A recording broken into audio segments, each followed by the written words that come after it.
एक और बहुत बड़ी खबर सामने आ रही है। खबर यह है कि यूक्रेन की आर्मी ने दावा किया है कि पिछले 24 घंटे के अंदर रूस की आर्मी ने यूक्रेन पर 100 से ज्यादा हमले किए हैं और यूक्रेन की फोर्स ने रूस के 100 हमलों को नाकाम कर दिया। वहीं दूसरी तरफ पुतिन की वफादार वैगनर आर्मी पुतिन के हर दुश्मन को धमकाने के काम में लगी है। लेकिन अब वैगनर आर्मी ने इटली के रक्षा मंत्री के सिर पर इनाम रख दिया है।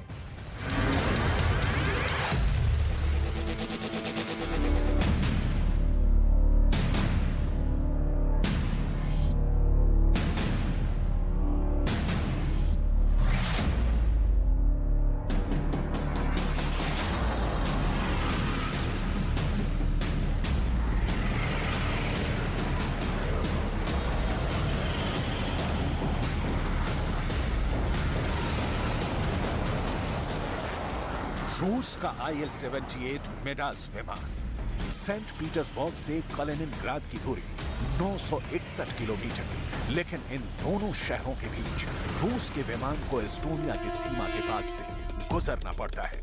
इस बीच जर्मनी और ब्रिटेन के विमान रूस के विमान को दोनों ओर से घेर लेते हैं।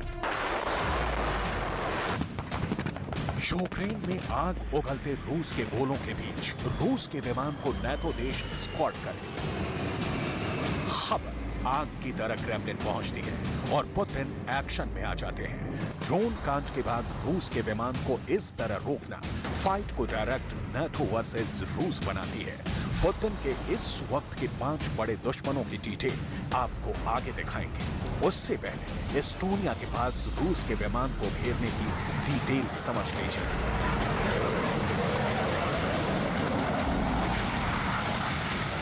असल में सेंट पीटर्सबर्ग और कैलिनिनग्राद की हवाई दूरी तय करने के लिए 3 देशों की सीमा के पास से गुजरना पड़ता है। एस्टोनिया, लातविया और लिथुआनिया। ये 3 देश नाटो के सदस्य हैं। युद्ध शुरू होने के बाद इन देशों में नाटो की आर्मी कैंप कर रही है। रूस की सीमा नाटो के जवानों से घेरी हुई है। नाटो देशों को जहां भी रूस को टारगेट करने की थोड़ी सी भी जगह मिली है, वहां कुंडली मारकर बैठ गए हैं।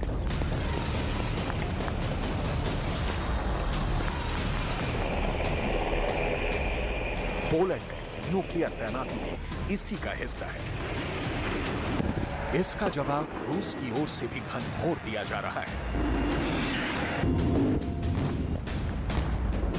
यूक्रेन में पुतिन के लिए लड़ रहे भाड़े के सैनिकों के समूह ने इटली के रक्षा मंत्री के सिर पर $150 करोड़ का इनाम रख दिया है।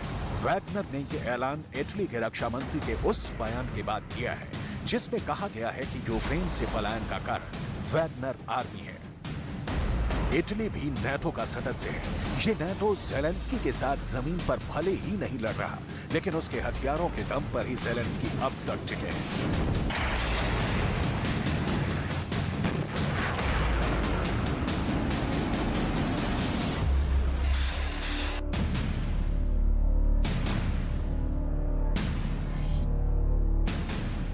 असल में नाटो यूक्रेन को भी अपने फायदे के लिए इस्तेमाल कर रहा है और ज़ेलेंस्की के सामने इन यूरोपीय देशों का आसरा लेने के अलावा कोई विकल्प भी नहीं है। लिहाजा नाटो ताकतें पुतिन को पटकने के लिए हर संभव जोर लगा रही हैं।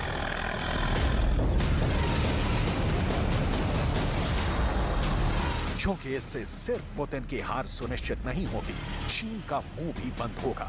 ईरान भी नाटो की ताकत समझेगा। उत्तर कोरिया को भी एक सबक मिलेगा। और सबसे बड़ी बात यह कि अमेरिका की दादागिरी का डंका बजता रहेगा। नाटो देश यूक्रेन को मौका मानते हैं। शायद यही वजह है कि रूस के खिलाफ किसी भी तरह के एक्शन लेने से खुद को नहीं रोक पाते। यहां तक कि उनके एक विमान को बीच आसमान रोक तक लेते हैं।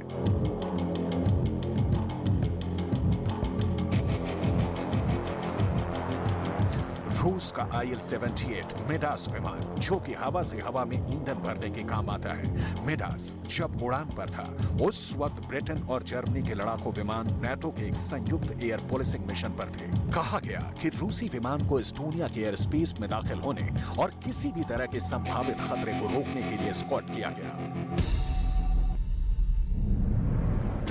लेकिन क्या इतना ही सच है? नाटो का साल भर का कैलेंडर बताता है कि ऐसी कोई तारीख नहीं गुजरी जिस दिन नाटो देशों ने ज़ेलेंस्की को हथियारों का नया जखीरा देने का ऐलान न किया हो, फ्रांस, जर्मनी, अमेरिका, यहां तक कि छोटे छोटे देश एस्टोनिया, लातविया, लिथुआनिया तक यूक्रेन को मदद करते हैं।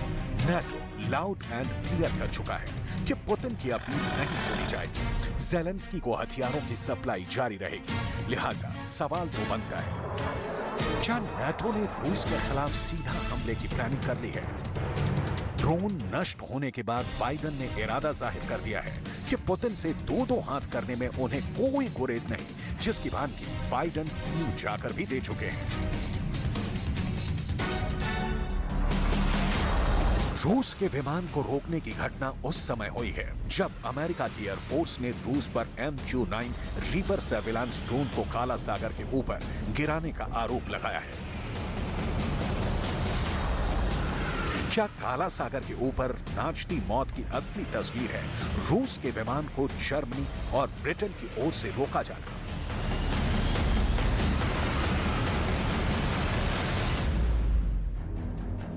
क्या वाकई रूस का विमान एस्टोनिया के हवाई सीमा का उल्लंघन कर रहा था, या ऐसा सिर्फ प्रतीत होने के बाद ही नाटो देशों ने रूस के विमान के खिलाफ एक्शन ले लिया?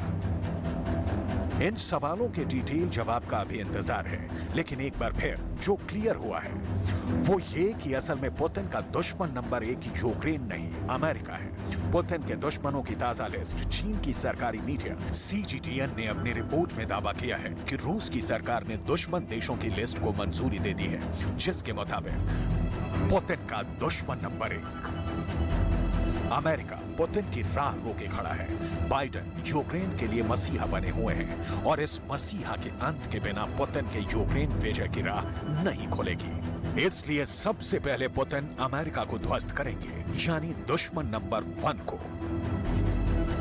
ये कहने का आधार समझिए।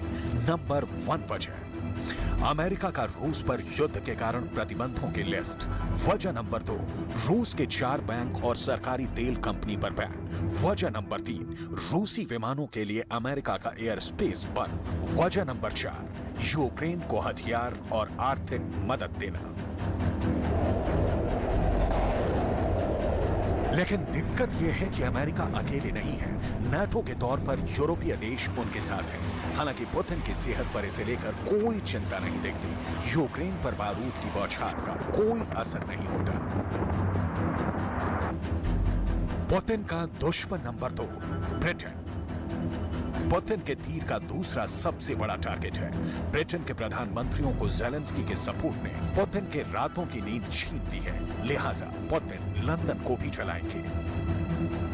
क्यों? उसकी वजह देखिए। वजह नंबर 1 ब्रिटेन का रूस के लिए एयर स्पेस बंद। वजह नंबर 2 ब्रिटेन का रूस के 5 टैंकों पर प्रतिबंध। वजह नंबर 3 पुतिन की संपत्ति जब्त करने और उनके अकाउंट्स को फ्रीज करने की बात। वजह नंबर 4 यूक्रेन को सैन्य और आर्थिक तौर पर मदद। पुतिन का दुश्मन नंबर 3 पुतिन का तीसरा सबसे बड़ा दुश्मन है यूक्रेन, जिसकी फतह ही पुतिन को बचा सकती है। लिहाजा बम गोलों से यूक्रेन दहल रहा है।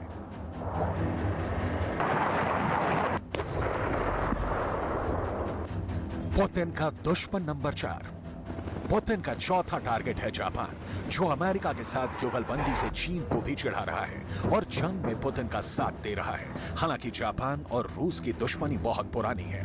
यूक्रेन युद्ध उस आग में ही घी का काम कर रहा है। अगर आप नंबरों में इस वक्त जापान और रूस के बीच आग भड़कने का कारण देखना चाहते हैं तो ये 2 बड़ी वजह हैं। पहली, नाटो और अमेरिका की ही तरह रूस पर जापान का प्रतिबंध। दूसरी वजह ज़ेलेंस्की को लगातार हथियारों की सप्लाई। और तीसरी बड़ी वजह है 4 रूसी बैंकों की संपत्ति जब्त।